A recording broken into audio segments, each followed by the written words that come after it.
Okay, so let's dive into something that's really speaking to me right now. The Melanated Goddess Circle. The name alone, like, it just draws you in, right? It does. Like, what mysteries are we about to uncover? We're going deep into what it means to be a melanated goddess and why this movement is resonating with so many Black women today. And from what I'm gathering from our sources, it's about reclaiming spirituality, owning your power, and finding strength in sisterhood. We're looking at how this circle redefines spirituality, the importance of having a space created by Black women for Black women. And then we'll get into these intriguing pathways they offer. I'm already hooked. And I think you will be too. So first things first, what is a melanated goddess? Our source describes her as this spiritual powerhouse, someone who's unapologetically central and carries the wisdom of generations. It's powerful stuff. It is. It's interesting, isn't it? Connecting melanin directly to divinity is such a powerful statement, especially when you think about the historical and societal context. For Black women to reclaim their beauty and their power as divine after centuries of having those very things demonized or dismissed, that's huge. It's like they're reclaiming the narrative, right? Exactly. And speaking of reclaiming, they talk a lot about divine feminine energy. We hear that term a lot these days. But what does it actually mean within this circle? You're right. It's a term that gets thrown around a lot. But here, it seems less about traditional gender roles and more about recognizing the strength in qualities that are often labeled as feminine, things like intuition, nurturing, emotional depth. It's about acknowledging those qualities in everyone, regardless of gender, and honoring them as divine. So it's about owning those qualities, not shying away from them. I love that. And it seems like that idea of owning your truth really underpins this entire movement now. Our source dives into why a space like the Melanated Goddess Circle is so important right now. And the first reason they give is reclaiming power. They even say, it's time to step out of the shadows and fully embrace your divinity. You spend enough time dimming your light. I mean, talk about a call to action. What are your thoughts on that? I think it speaks to a real need for spaces where Black women feel safe to explore their spirituality without having to conform to someone else's ideas or expectations.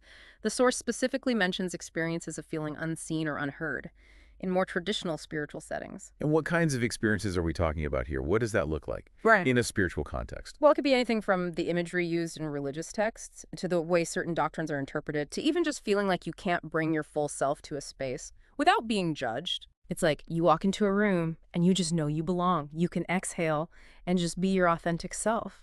I can see why having that in a spiritual context would be so powerful. Absolutely. Yeah. And that sense of belonging is something the source really emphasizes, especially when it comes to their second point about spiritual growth happening on your own terms. They seem to be saying, like, it's okay if traditional paths haven't resonated and encourage exploration instead. Right. They talk about how personalizing your spiritual practices can be really empowering.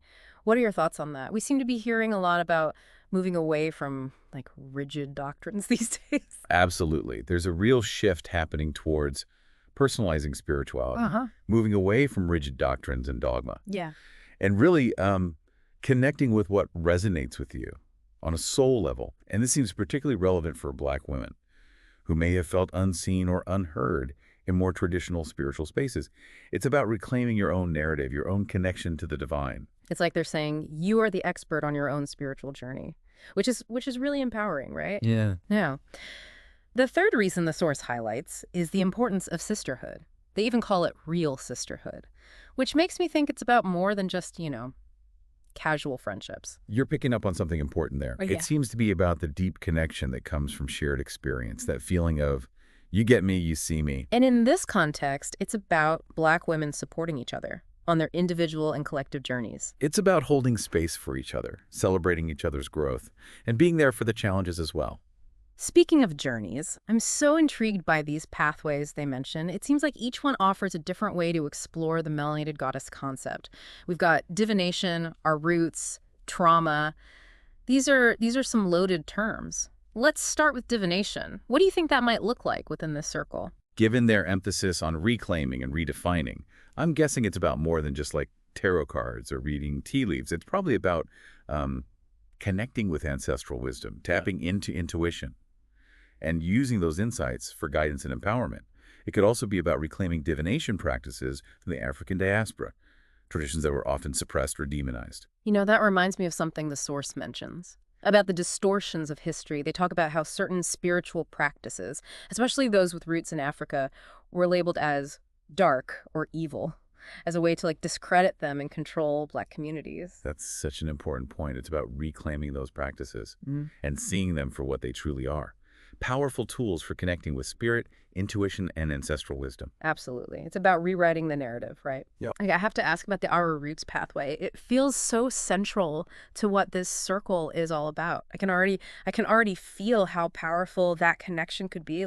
You're tapping into this well of strength and resilience that's been passed down for generations. What kinds of things do you think the Our Roots pathway might involve? It could be, it could be anything from exploring genealogy and family history to learning about traditional African spiritual practices, to even just having open and honest conversations about what it means to be a Black woman in today's world. It's about understanding where you come from so you can step more fully into who you are. It's like that saying, you can't know where you're going unless you know where you've been.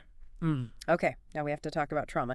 It's such a heavy word, but it feels important that they're addressing it within this space. Absolutely. And it speaks to the depth and the realness of what they're creating here. It's not just about embracing the positive, it's about acknowledging the wounds, both individual and collective, and creating space for healing. So how do you think they might approach a topic like trauma in a way that feels safe and supportive? Well, the source mentions things like somatic healing practices, group sharing, and guided meditations.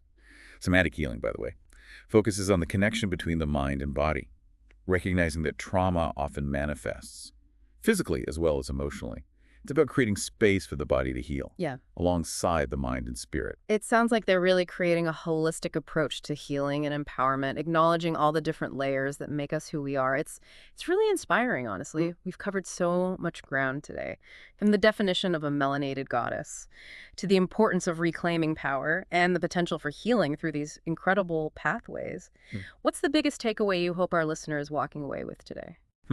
I think the key takeaway here is the power of creating spaces where people feel seen, heard, and empowered to connect with their spirituality in a way that feels authentic to them. The Melanated Goddess Circle is a beautiful example of what's possible when we reclaim our narratives, redefine traditions, and build community around shared experiences. Absolutely. It's about recognizing that spirituality isn't one size fits all. And there's so much beauty in finding what resonates with you and your experiences. And maybe even creating a space for others to do the same. It makes you think about the ripple effect, doesn't it? How spaces like this might contribute not just to personal healing, but to collective healing and empowerment as well. It's a beautiful thing to consider. It really is.